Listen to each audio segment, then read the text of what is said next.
Bom dia, boa tarde, boa noite. Vamos estudar as limitações constitucionais ao poder de tributar, começando pelo estudo dos princípios tributários. Antes de adentrarmos ao tema específico dos princípios tributários, vamos entender o que é que significam essas limitações constitucionais ao poder de tributar.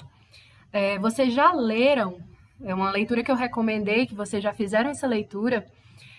Vocês viram que o Estado, enquanto ente soberano, ele detém originalmente o chamado poder de tributar. Então, ele tem a aptidão para, de fato, obter, cobrar, instituir os tributos, né? É algo que está vinculado ao próprio poder que caracteriza o Estado enquanto ente soberano, né? Então, assim, esse poder de tributar, ele não pode existir sem fronteiras, né? Então, existem limites para que o Estado possa exercer esse seu poder de tributar. E alguns desses limites estão na própria Constituição. Ela fixa vários balizamentos, né, que vão resguardar valores importantes, né, na preservação de direitos e garantias individuais. Então, nós temos um conjunto de princípios e regras que vão disciplinar esses balizamentos para que o ente federativo ele possa exercer a sua competência tributária, tá? Instituir e cobrar os seus tributos. Então, esses princípios e regras são as chamadas limitações do poder de tributar. Então, eles se desdobram em princípios constitucionais tributários e imunidades tributárias, certo? Bom, coloquei aqui para vocês. Existem as chamadas limitações genéricas. Significa o quê? Que o ente federativo ele tem que respeitar a Constituição e o ADCT.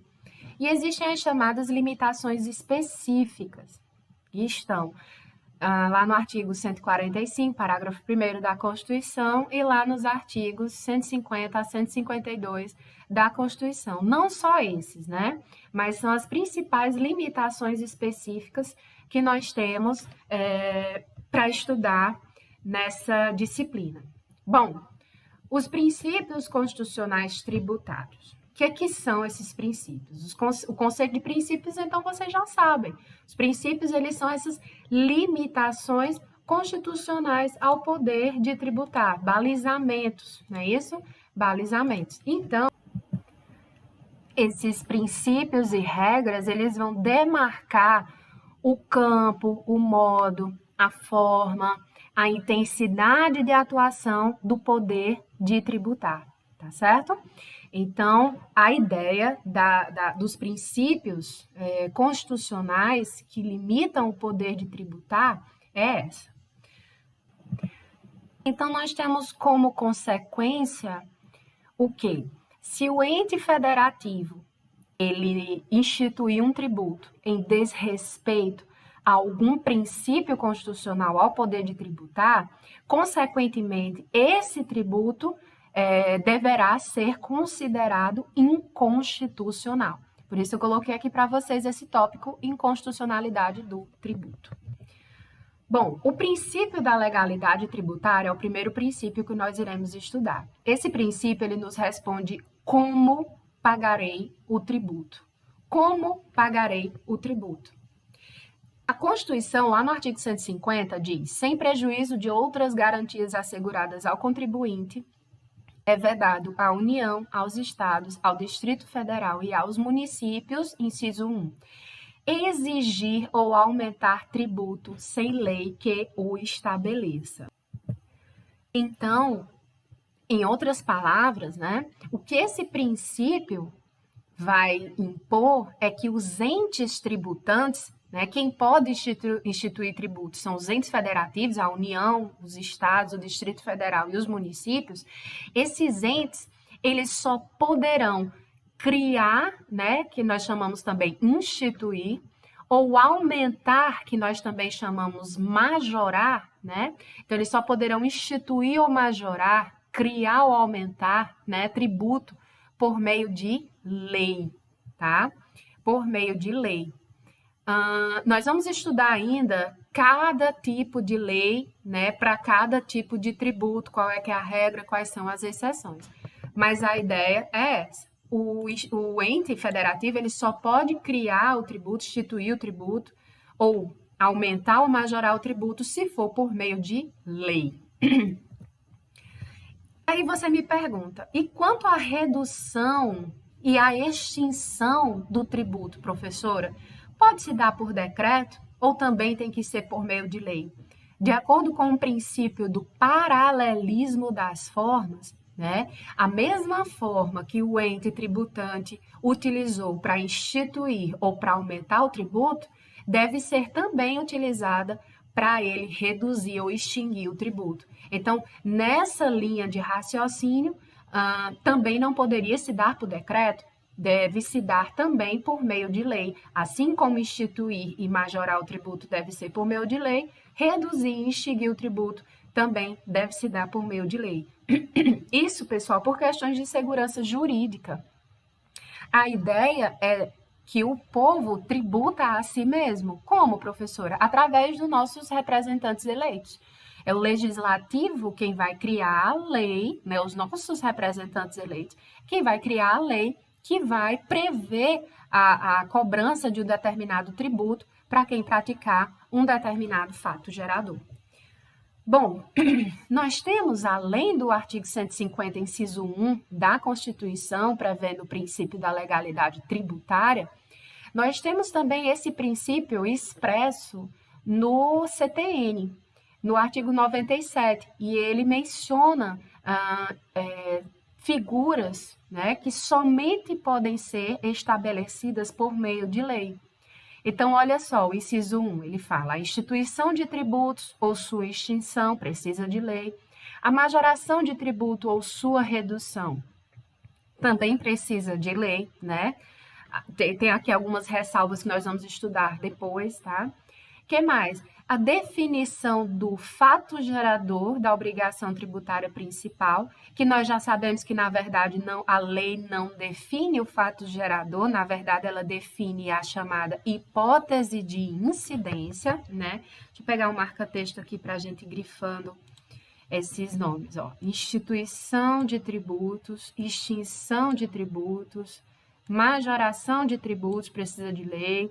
Redução de tributo precisa de lei, definição do fato gerador, cuidado, nós sabemos, né, que na verdade a lei ela define a hipótese de incidência, né, e não o fato gerador, mas vocês vão ver que a Constituição, como eu já falei para vocês, a Constituição, alguns julgados e até mesmo algumas doutrinas não fazem distinção entre uma coisa e outra, chama tudo de fato gerador, mas vocês sabem que existe sim uma diferença. O que mais que tem que vir por meio de lei? A alíquota do tributo, a base de cálculo do tributo, as penalidades, ou seja, em direito tributário, a multa, né, tem que vir por meio de lei, e vocês também já sabem disso, já conversamos sobre isso. E outras coisas, como exclusão de crédito tributário, suspensão do crédito tributário, extinção do crédito tributário, né? Dispensa ou redução de penalidades, tudo isso aqui tem que vir por meio de lei. É tanto que, nesse artigo 97, nós temos a chamada legalidade estrita, também chamada de tipicidade fechada ou tipicidade cerrada. Este artigo 97, ele traz os elementos indispensáveis da lei tributária. Não pode existir uma lei tributária, né, uma lei que venha tributar, sem que seja por meio de lei que esteja disciplinada a alíquota, a base de cálculo, o sujeito passivo, né, que é quem deve pagar o tributo, a multa, obviamente, a multa pelo não pagamento, pelo não cumprimento de uma obrigação acessória, e também, a hipótese de incidência, que no artigo 97 é chamada de fato gerador, mas repetindo, nós já sabemos que a lei tem que trazer a chamada hipótese de incidência. Professora, mas o que é essa base de cálculo, o que é essa alíquota? Bom, a base de cálculo é o valor sobre o qual será retirada uma porcentagem que será o valor do tributo, tá? E a alíquota é essa porcentagem em cima do valor da base de cálculo. Então, por exemplo, eu digo que a base de cálculo do IPVA é o valor de venda do automóvel. Então, qual é a base de cálculo do IPVA de um carro X? Digamos que pela tabela FIPE, a base de cálculo de um determinado carro seja de 50 mil reais, certo? Então, essa vai ser a base de cálculo, 50 mil reais. E a alíquota vai ser essa porcentagem que eu vou retirar da base de cálculo, em cima da base de cálculo, que vai ser o valor daquele tributo. Então, por exemplo, do IPVA, digamos que seja 2%. Então, o cálculo é 2% de 50 mil. Então, você vai ter o valor do tributo. Outro exemplo, a base de cálculo do IPTU. A base de cálculo do IPTU é o valor venal, ou valor de venda do imóvel. Então, digamos que o valor venal de um determinado imóvel seja de 200 mil reais. E a base de cálculo do IPTU seja de 3%. Então, o cálculo vai ser 3% de 200 mil reais. E aí, esse valor que você chegar vai ser o valor do tributo.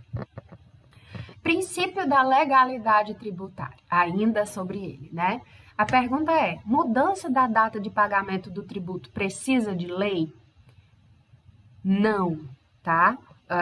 Jurisprudência dos tribunais superiores já entende, é pacífico, que a mudança da data de pagamento do tributo não equivale, não é a mesma coisa que você majorar o tributo, aumentar o valor daquele tributo. É uma mera mudança da data do pagamento. Então, se não configura o aumento do valor que você vai pagar daquele tributo, a mera mudança da data de pagamento não precisa de lei, né? Novamente, não equivale à majoração do tributo. Que mais? O artigo 97, ele ainda nos traz uma coisa muito importante. No parágrafo 1º, ele diz que equipara-se à majoração do tributo a modificação da sua base de cálculo que importe em torná-lo mais oneroso. Como assim, professora? Acompanha comigo o raciocínio. Se eu aumento o valor da base de cálculo de alguma coisa, significa que o valor final que eu vou pagar por ela vai ser maior, do tributo que eu vou pagar vai ser maior. Como, professora? Me dá um exemplo. Uma coisa é você pagar 2% de 50 mil, no exemplo que eu dei do IPVA. A base de cálculo sendo 50 mil reais, o valor de venda do veículo, e o valor da alíquota sendo 2%. Uma coisa é você pagar 2% de 50 mil. Outra coisa é você pagar 2% de 60 mil. Então, se a base de cálculo passa de 50 mil para 60 mil, e eu tenho que tirar 2% desses 60 mil, você concorda que é um valor maior do que 2% de 50 mil. Da mesma forma, no outro exemplo que eu dei, que é o da base de cálculo do imóvel, né, do IPTU, perdão. Vamos supor que seja um imóvel de 200 mil.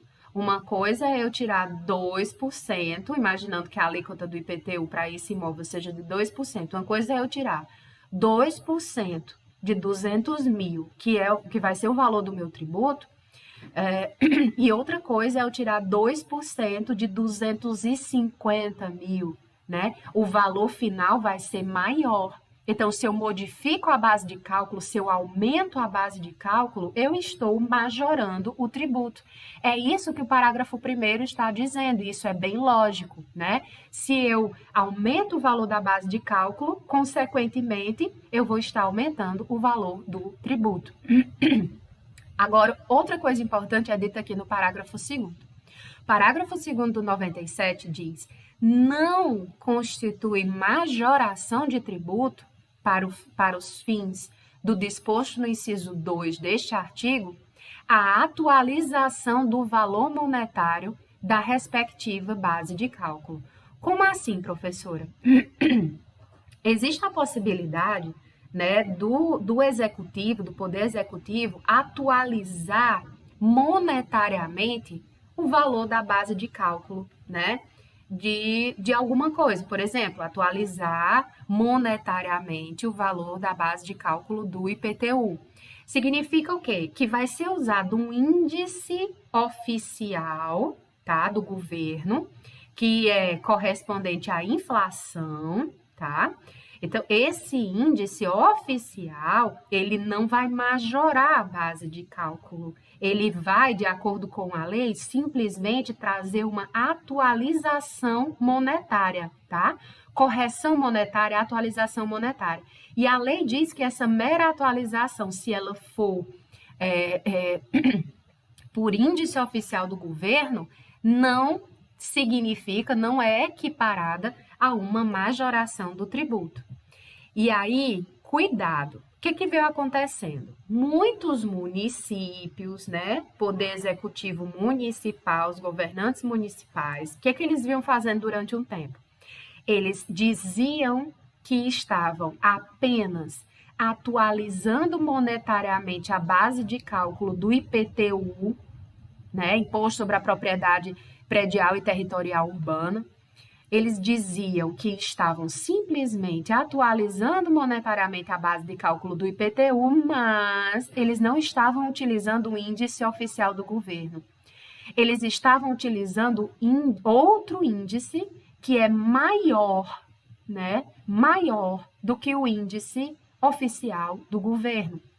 Então, maior do que a inflação, né? A correção era uma majoração do tributo disfarçada de correção, de atualização monetária. Então, eles diziam que era uma mera atualização monetária, mas era disfarçando uma majoração da base de cálculo e que, na verdade, é uma majoração do tributo. O que o STJ fez? Ele editou uma súmula, essa súmula 160 do STJ é importantíssima. Essa súmula diz o quê? Que é defeso ao município, ou seja, não pode. É defeso ao município, ou seja, não pode. Não pode o quê? Atualizar o IPTU mediante decreto em percentual superior ao índice oficial de correção monetária. Ou seja, município, ok, você quer aumentar o valor do IPTU, você quer majorar, você quer atualizar a base de cálculo do IPTU por um índice maior do que o índice oficial do governo, você até pode, mas faça por meio de lei. Os municípios estavam fazendo isso por decreto, disfarçando, como eu já falei, uma majoração, né? Como se fosse uma mera atualização monetária. Ok? Então, o número do leading case, quem quiser ler, é esse recurso extraordinário aqui, tá? Já foi, inclusive, matéria, portanto, né, apreciada pelo Supremo Tribunal Federal, tá? Então, existe essa súmula e cuidado. Se, por exemplo, você está resolvendo uma questão, se deparar com um caso concreto de que o ente municipal, por meio de um decreto, atualizou a base de cálculo do IPTU por um índice maior do que o índice oficial do governo, esse decreto é inconstitucional. Se ele faz isso por decreto, é um decreto inconstitucional. Agora, se ele atualiza a base de cálculo do IPTU por decreto, utilizando o índice oficial do governo, aí tudo bem, aí pode por decreto, porque não é majoração, então não precisa de lei, tá?